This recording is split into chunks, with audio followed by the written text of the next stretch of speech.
What up, guys? Welcome to the bonus edition episode where we break down some of the stories of the week, but also I dive into your questions for me. Let's start off with the first question. I didn't get that many questions in this week, and some of the questions I got were kind of silly, but I love the silliness.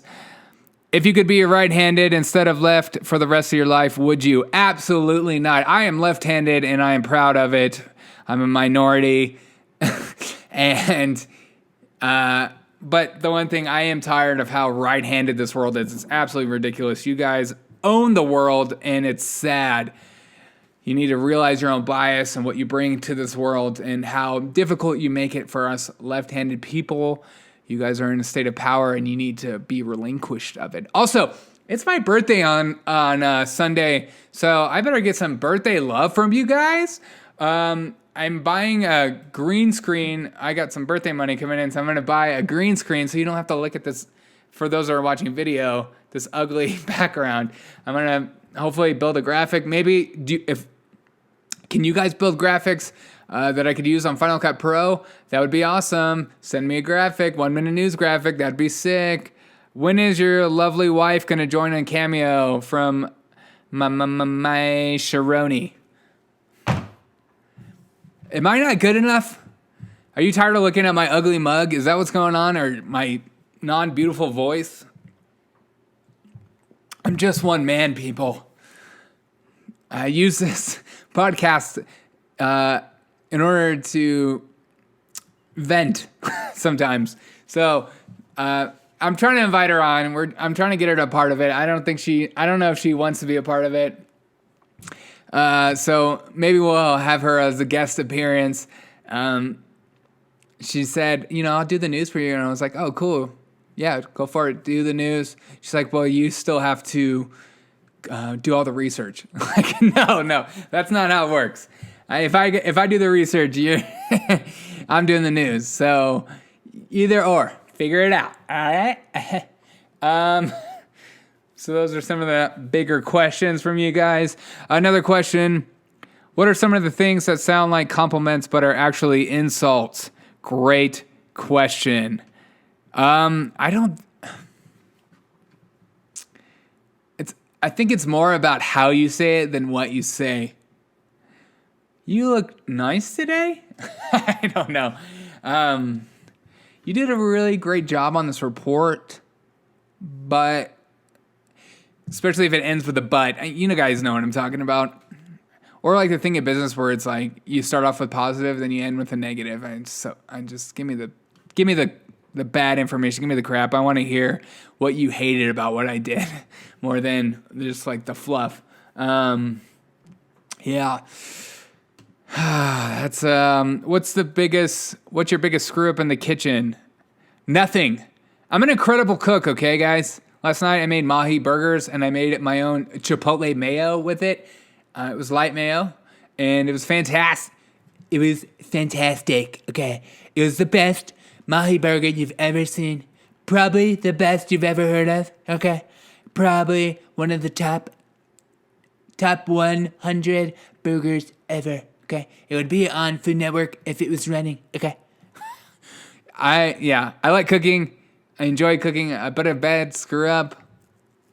I mean, I've burned things before where I was like, I'll go take a shower real quick, and then I come back and it's burnt. Yes. What is the craziest thing one of your teachers have done? That is a fantastic question. Okay. I do not think this would fly in today's culture. I do not think she would be fired immediately. I think I was seventh or eighth grade. I had this language arts teacher, and we drove her insane. She hated us, and we knew she hated us. And I think it was like one of those classes where she thought about quitting every single day of her life. And one day we were talking, and she just goes, shut up, and then ducks underneath her desk and hides. And all of us go, what is going on? And then she gets up with a pretend gun and goes, and then we just went, what the heck is going on? This is before school shootings. So we were so confused. And we just started laughing. And then she goes, and for those of you who are listening to the podcast, she was holding a pretend gun and firing at us. And we just started doing it back to her. And we were like, and we started like throwing grenades and stuff. And she loved it. And she was like laughing. And I think we just popped a fuse. But that was one of the craziest things a teacher's ever done. In today's world, she would be fired immediately. Teachers and parents would have an uproar. There would be petitions to get her fired and doxxed for the rest of her life. I don't remember her name. I wouldn't allow it out anyways because it's hilarious. And it was crazy. It was one of the craziest things I've ever seen happen. Anyways, so those are your questions for the week. I appreciate you guys for getting in the questions. Let's do a little recap for the week. Because I don't know if you know this, but I watched every single night of the DNC convention. Am I wasting my life? Maybe. Okay. Okay. But I watched it because I like to know what's going on. I am what you call an informed voter. I like to be informed in everything, in all aspects of life. That's why I started this news podcast, because I'm already involved. I'm already diving into this world. So why not create something? Because I love creating things. So I watched every single night. I watched this stuff. I watched on the YouTubes, which was not everything was included in the major networks. So if you watched on major networks, you didn't see everything I saw. They cut out a lot. They had commercials. They had people diagnosing what people said. It was just like up-talked how amazing, blah, blah, blah. But I watched everything, the stuff they didn't want you to see, because there were some interviews and stuff that was happening before the bigger speeches that were a little crazier. And I think it's kind of like the fringier part of the liberals were on the YouTube. And that's why they weren't on the major network, because, they're trying to push this idea that Joe Biden is a moderate. And that's kind of the push. That's why you saw a lot of military stuff. That's why, somehow, God and church was also a part of it, when I don't really see that as a platform push for them. But, they prayed every night. And Louis C. Dreyfus even made that joke that was so stupid, about how Joe Biden goes to church every week, that he doesn't need federal troops to assist him. Did you guys see that exchange between her and Andrew Yang trying to make fun of Pence's name because people, including Joe Biden, mispronounced her name multiple times? Because, like I said before last week, sometimes when you see a new name and you don't know how to pronounce it, you say it wrong. You say it different because it's new. It's a new word. People that think it's called racist for mispronouncing it, whatever. It's not racist. It's a new word. Sometimes people mess it up. Sometimes people just say words different than other people. Some people say y'all. Some people say you guys. So let's just take a chill pill. Okay.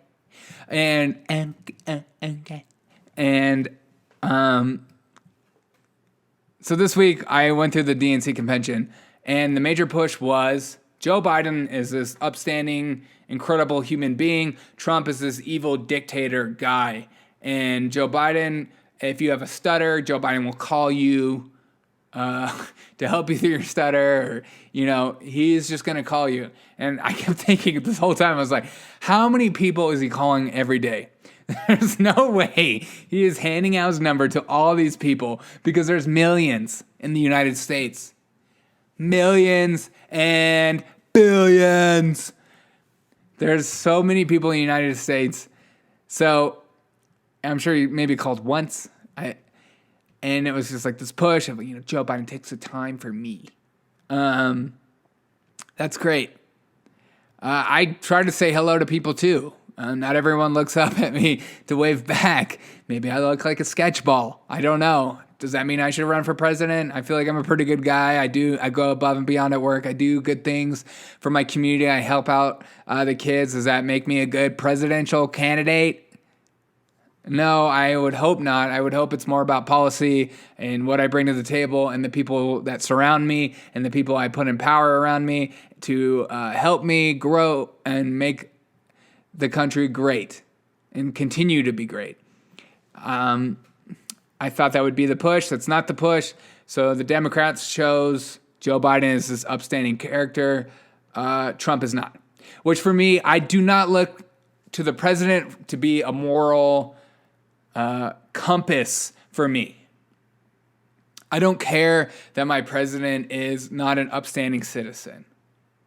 It's not something I care about. I care more about the policy that is pushed that affects me on a personal and individual and in my family and my community around me's level. That's what I care about. And I feel like that's what we should care about. I don't understand why there's this need to have a celebrity like president that can go on NBC talk shows, can go on SNL. I would rather somebody be a total jerk, but has these fantastic policies that helps me, I grow financially. I'm able to afford a house. I'm able to pay off my student debt. I'm able to pay off my car loans. I'm able to pay off my cell phone bill every week. I'm able to put food on my kitchen table. I'm able to cook food. I'm able to live comfortably. That is something I desire more than anything else. And not only that, I want my kids to be able to have that and my grandkids. So setting us up as a society for our future, not just the here and the now, not just giving money, just putting money to problems, but helping fix the way we think about things and the way we do things. And so maybe I'm alone on that. I don't know about you guys, but the whole time I was watching the DNC convention, it was just a push about. And honestly, it also felt like an award show. It was like these cutaways and just remembering and TBT, Throwback Thursday speeches that were so great back in the day. I got so bored of it. It was exhausting to watch. There was no substance. There was no. I still don't know what Joe Biden wants to accomplish besides restoring America. And when I think of restoring America right now, my mind does not go to Democrats right now. What's going on in Portland? What's going on in New York? New York today had those 12 people shot tonight. Chicago is one of the worst run cities in the world. California is so far in debt. They're the highest debt state. And we're supposed to look to them to help? Democrats, I don't know your platform, but this unrest, and then there was constantly talk about how they're going to restore peace. But if we reelect Trump, it's going to get worse. What does that mean? Because before the pandemic hit, stock market was higher than ever, and it's back to it. Unemployment, we had record unemployment for everyone, including minorities. Oh, America was pretty good. We haven't started a war in this presidency, and I can't remember the last presidency that did not do that. In fact, we're pulling troops out of places that don't need to be there anymore. And there was a weird push during the DNC convention to almost start a war about how we need to go back to Syria and start going back to work. Democrats, are you for that? Are you for sending troops across seas again? Is that something you're into? Because I thought you weren't. There's a switch going on right now. I'm confused about. And to say that Joe Biden's a moderate when he approves the Green New Deal, that's one of the most progressive things ever. Help me out. I have a lot of less liberals that listen to this show, and I really love you guys, and I appreciate you guys. I feel like I have logical liberals that listen to the show because I'm not crazy. I'm not fringe. I'm not supernaturally progressive, where I try to think logically about these ideas. Like, yeah, Medicare is a great idea, but can we pay for it? Is there countries that do it better than us? If we start Medicare, if I need a surgery, am I going to have to wait months? Am I going to have to go in line? Is healthcare going to be bankrupt? Is drug companies still going to make incredible drugs? Is there going to be incentive there? Because I feel like with the free market, there's way more incentive for drug companies not only to produce incredible things, but to be more innovative than just having, the government run things. Because when I think of how government run things, I just go to my local DMV and want to punch myself in the face for an hour and a half while I wait for a 5-minute transaction.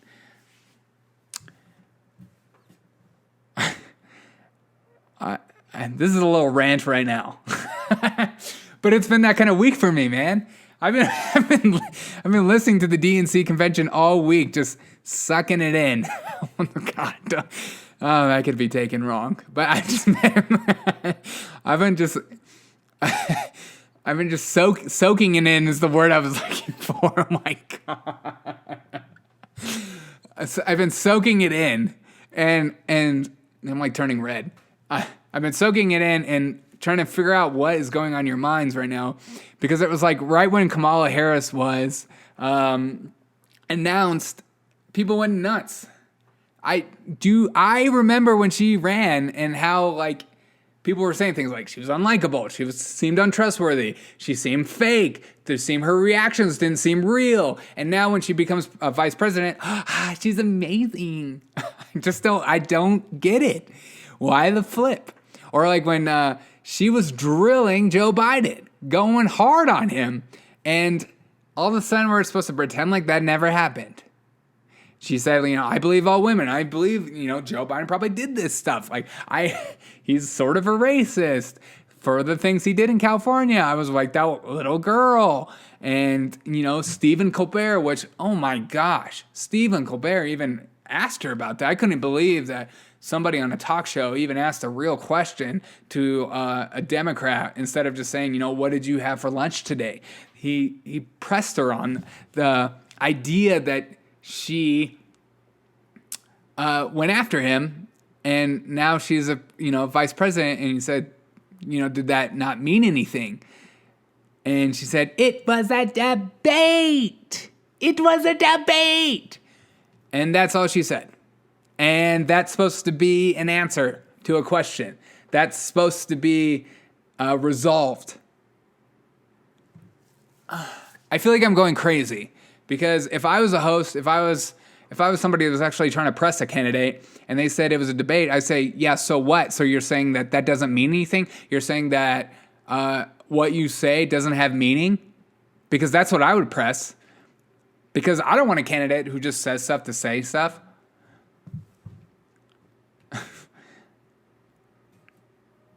Are you talking about me? Sometimes I say stuff all the time. Okay.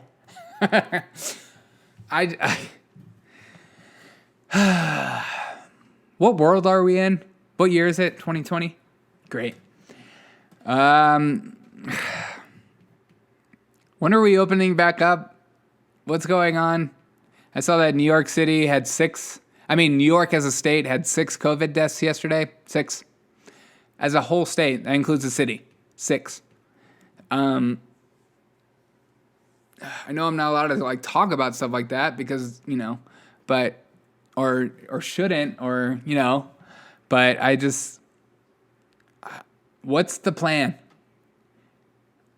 And according to Joe Biden, he has a plan, but I'm kind of confused. He wants to make a mask mandate. We already have one of those. So I wear a mask everywhere. I work at a school. We wear masks, blah, blah, blah. Man, and I work in a school. For those of you who are not in school, we're doing an A and B schedule. It's been really hard to watch kids' faces and to watch their attitudes. They seem more depressed this year. They seem like they're struggling with this whole COVID thing. They're being forced to be socially distanced from each other. They're not really talking to each other like they used to. They are quieter than they've ever been. So in some capacity, that's a good thing. They're not causing havoc or talking back constantly, but It's been really hard to see. It's been really hard to watch. It's been hard to be a part of. It's been hard for me as that works with kids. I love, being goofy and going above and beyond and making kids laugh and smile. But now I don't even know if they're smiling, and now I don't even know if they're laughing, and I don't even think they know when I'm being goofy or silly because I'm wearing a mask. It's just very subdued. It's very boring now, and it's just sad. So those of you that have kids, just, watch out for your kids, look out for your kids' mental health. And during these times, the whole mask thing, I get that people are like, wear a mask. Where's your mask? I get that. I understand that. But just know there is some mental health issues that come with wearing a mask. It's hard to understand people and the way, it's just a whole different way of reading people, a whole different way of interacting with people, whether people want to admit it or not. Some of my coworkers are saying, well, you can tell when people are smiling based on their eyes. Really? I'll smile. I can smile without squinting my eyes. I can laugh, and it's not easy. So stop pretending it is. It's just easy. Just put on a mask. It's not that easy. It's hard, especially people like me. I'm a fantastic extrovert. I'm very extroverted. I love being outgoing. I love engaging with people. I love making people laugh. I love meeting new people. And now I just feel like I'm not allowed to do anything. I'm not allowed to go out. And when I do go out, I need to put a mask on. So I'm like muzzling myself, mentally. And I'm quieter now. I'm more in my head now, and it's not good for those of us that are more outgoing, like to engage with other people, more extroverted. People that are introverted are really enjoying these times, and I feel like those are the people that are just like, just put the mask on and stay home and socially distant. It's the people like me that are just struggling, and to say that people like me don't have value or don't have a voice and are not allowed to voice their concerns or voice their reasons of why they are struggling during this time is wrong.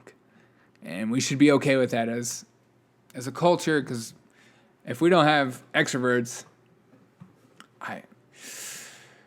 we're going to have really bad movies.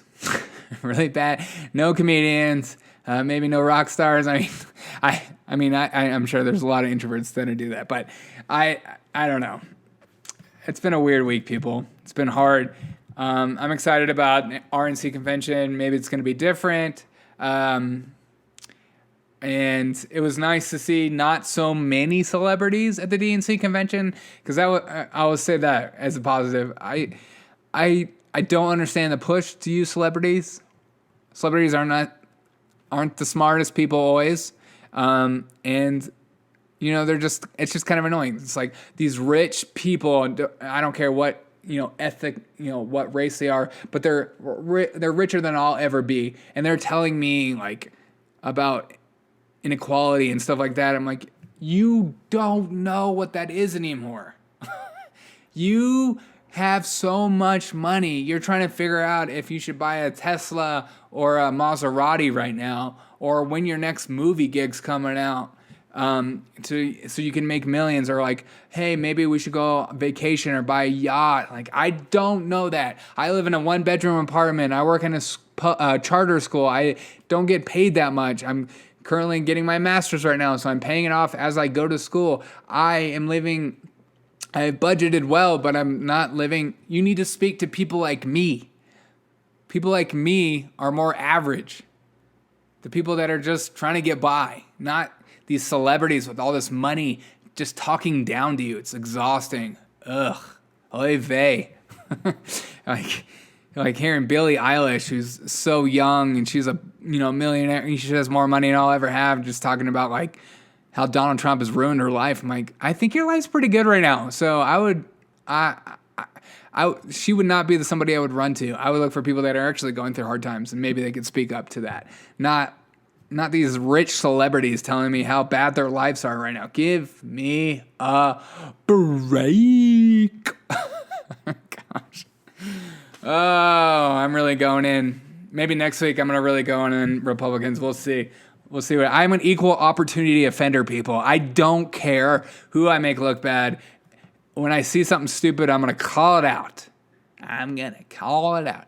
And when did this Joe Biden's speech impediment come from? I do not remember that in the Obama era. In fact, I looked up Google searches and it just peaked this last couple months.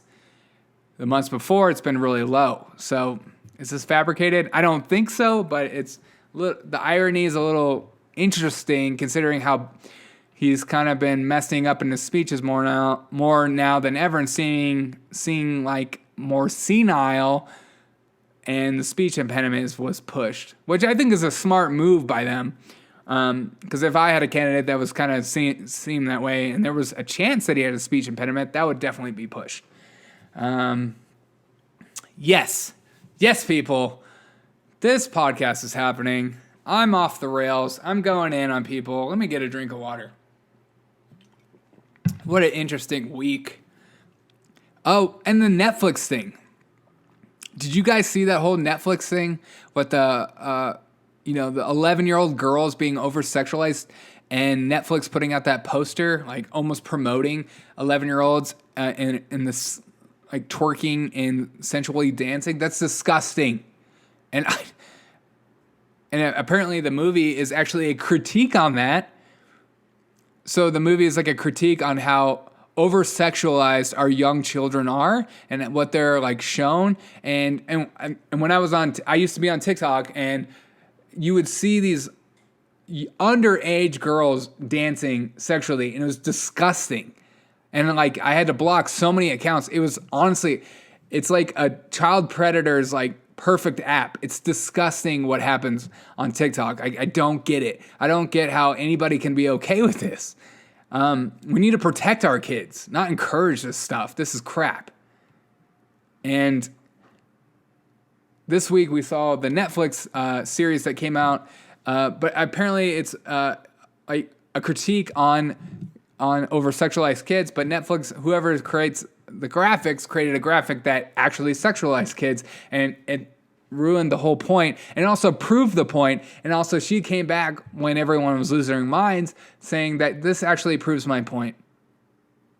People are okay with children being sexualized right now, and it's disgusting. There's like this moral compass where it's like okay to have the dirtiest videos that have to lower the age, allowing kids to do whatever they want. Kids are more accessible to porn than they've ever been in their life. It's really sad to see, and to pretend like it has zero effects on our children is ridiculous. It's preposterous. Sorry. Just a little rant. I don't like when children are sexualized. It makes me incredibly angry. And because I work with kids, yes, but also I just feel like we need to protect kids in every way possible, and encourage kids in their minds to expand, but not encourage these type of behaviors, because an 11-year-old or 13-year-old doing stuff like this, it's way too early. And it's not okay. It's not right. And I think there's like a push to make it okay. And I don't think that's okay. I think it's wrong. It's gross. It's disgusting. And it's sad. I think it just will ruin their mental health for a long time. And create bad habits in the future with either the opposite sex or the same sex sexually. And I think it just kind of ruins the picture of what it should be. That's my rant for that. The RNC convention is coming up. My birthday's coming up on Sunday. I'm turning 35, people. I'm turning 35. Ugh. I thought my life would be more put together than this at 35. Where's my 2-car garage? My dog. Oh, I got my dog. My 5 kids. My 2.5 kids. I don't know. Yeah, this year's been tough. It's been exhausting. It's been bouts of depression, bouts of anxiety for me, and maybe if you're in that boat, you're not alone. I'm with you. This has been a tough year. It's been exhausting. I've kind of hated this year in a lot of aspects. Though this podcast was spawned through depression and anxiety and just boredom, being stuck in a 1-bedroom apartment. But it's been a tough year, and I'm with you guys. I'm here with you guys. I'm ready for this COVID thing to be over and us to treat it like it is. Thank you guys for listening to the podcast. I appreciate your questions. Honestly, I appreciate you guys so much. You guys mean so much to me. I'm speaking to you right now. Thank you so much. It means so much to me that you listen to the podcast. You listen to my silly words. You listen to me in my news. It gives me purpose in my mornings. It gives me purpose through the things I think about with the news. It gives me purpose to my life. It helps me strive to do better every day. It helps me strive to be a better human being. Helps me strive to be a better husband, a better person. And thank you. I appreciate every single one of you. Thank you for following me on social media accounts, subscribing to me on YouTube, and following me on Twitter and Instagram. Thank you for liking my photos. Thank you so much. I appreciate you guys. I seriously do. I'm not one of those people that are just saying that. I honestly mean it. I appreciate you guys so much. And I appreciate you guys for sharing this 1-minute news with people. Just the idea behind it of we're just fed so much crap all day. Here's a short version of the news, and that's all you need to know. I'm not going to interject my politics into it or what I believe the world should be. This is just the facts. I don't care who it makes look bad or how it makes somebody look bad. This is what's going on. That's all you need to know. You figure out what you want to do with that information, because I believe, I want to put on myself is you can figure out what you believe based on the facts, because the facts should push you to truth, not a good argument or a good spokesperson just pushing you to truth. Truth should push you to truth. Whoa, circular argument. Thank you guys for listening to 1-Minute News. Have a fantastic weekend. The Leo Terrell interview is coming up. I'll probably post it sometime this weekend. The video is coming out on Monday for your listening. Actually, I'm just going to exclusive. I'm going to post everything on Sunday so you guys have something to listen to throughout the week. Thank you guys for listening to the 1-Minute News. Appreciate every single one of you. Green screen is coming for those who watch my videos, so you don't have to see my stupid background.